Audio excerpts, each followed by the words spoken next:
நன்றி. நான் உன்னோடு பேசுவதை மக்கள் நம்பும்படி நான் ஒரு கார் எடுத்து வருவேன்.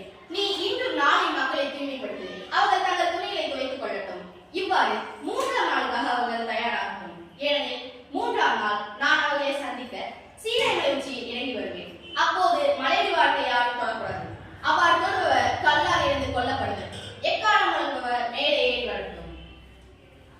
ஆண்டவர் இவ்வாறு கூறினார், யாரும் மலையடிவாரத்தை தொடக்கூடாது. 3ஆம் நாளுக்காக தயாராகிறீர்கள். மனைவியரோடு கூடாதீர்கள். மேலும் அவ்வாறு மலையை தொட்டால் கல்லால் இருந்து கொல்லப்படுவீர்கள் என்று அவர் கூறினார். 3ஆம் நாள்.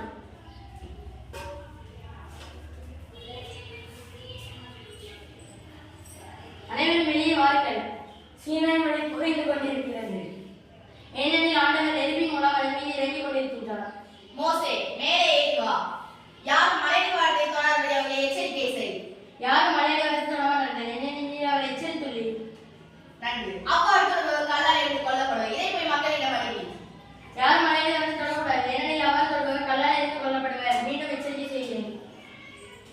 இதோ என் கட்டளைகள். யாமே உன் கடவுளாகிய ஆண்டவர். எவை தவிர வேறு தேவர்களோட கிட்டலாகாது. உன் கடவுளாகிய ஆண்டவரின் பெயரை வீணாக பயன்படுத்தாதே. ஒரு நாளை துரிதன கடவுள் கட்டாயிரு. உன் தந்தையின் தாயை மதித்து நட. கொலை செய்யாதே, உபச்சாரம் செய்யாதே, களவு செய்யாதே, பிறருக்கு எதிராக பொய் சாட்சி சொல்லாதே, பிற மனைவி மீது ஆசை கொள்ளாதே, பிறர் கூடியதை கவர்ந்து விரும்பாதே.